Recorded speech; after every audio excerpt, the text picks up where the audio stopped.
আসসালামু আলাইকুম। আশা করি সবাই ভালো আছেন। সো আজকে একটা অন্য টপিক নিয়ে কথা বলতে চাচ্ছি।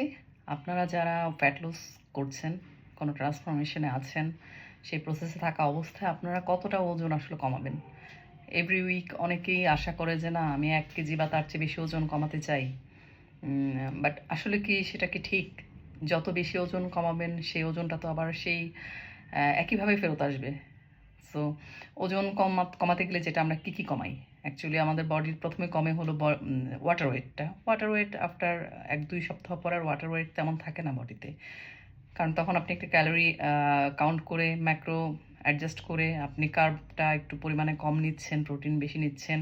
হেলদি ডায়েটে যেটা হয় আরকি। তখন দেখা যায় যে আপনার শুরুতে আপনার ওয়াটার ওয়েট কমলেও পরবর্তীতে যেটা হয় আপনার ফ্যাট অ্যান্ড মাসল এই ২ টা থেকে আপনার রিডিউস হতে থাকে every week.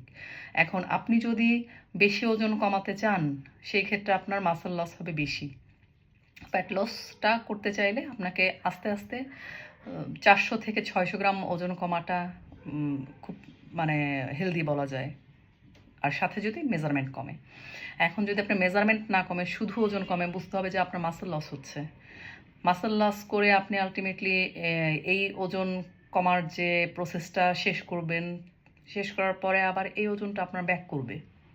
So muscle loss না করে মাসলটাকে প্রোটেক্ট রেখে আপনি যদি ওজন কমাতে পারেন, সেক্ষেত্রে ফ্যাট লসের হারটা বেশি থাকে। তো ওই প্রোগ্রেসটা বেশ ভালো এবং ওই প্রোগ্রেসটাতে যেটা হবে আপনার ফ্যাট লস হচ্ছে এবং আপনি সেটা লং টাইম সাস্টেইন করবে। ঠিক আছে? সো ক্যালোরি অনেক বেশি ডেফিসিট করে আপনি ডায়েট চাইলে করতেই পারেন। বেশি ওজন কমাতেই পারেন। বাট আল্টিমেটলি সেই ওজনটা আবারও ব্যাক করবে। এই কথাগুলো আমি অনেকবার করেই আমার ক্লায়েন্টদেরকে বলি বা যারাই আমার কাছে ওয়েট লস করতে আসে তাদেরকে বলি যে আপনি ওনারা টার্গেট নিয়ে আসে ওজন কমাবে। সো ওজন কমাবো বাট ওজনটা কোত্থেকে কমাচ্ছি সেটা ওনার জানা প্রয়োজন এবং কী পরিমাণ কমানোটা স্বাস্থ্যকর এবং সেটা সাস্টেইন করবে। কারণ ওজন কমানোর তো সবাই জানে। গুগল করলে যে কোনো একটা ক্যালোরি ডেফিসিট চার্ট ফলো করলেই ওজন কমবে। ক্যালোরি যত ডেফিসিট হবে তত বেশি ওজন কমবে। কিন্তু ওজনটা আসলে কি কমছে? ফ্যাট নাকি মাসল?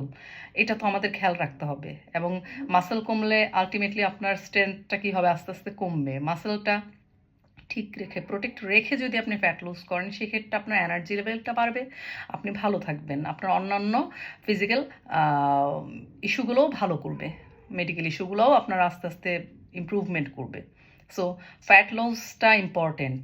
মাসল লস করে এক্সেস ওজন কমানোটা এটা আসলে কখনোই আমরা চাই না আসলে। যার কারণে এই গ্রুপেও যারা অতিরিক্ত কার্ডিও করছে, ডায়েট ঠিক নেই, তাদেরকে আমরা বলছি বারবার যে আপনারা ফ্যাট লস করার ট্রাই করেন। একটু ওয়েট ট্রেনিং করেন, সাথে কার্ডিও করেন, বাট একটা লিমিটে করেন। এক্সেস কোনো কিছুই ঠিক না। আর অবশ্যই আপনার নিউট্রিশনটা একদম 100-এ 100 ঠিক থাকতে হবে সেই ক্ষেত্রে, ওয়ার্কআউট যদি বেশি করেন সেই ক্ষেত্রে। আরেকটা ব্যাপার হলো যে ঘুম এবং পানি, স্ট্রেস লেভেল এই সব কিছুরই কম্বিনেশন তো থাকতেই হবে।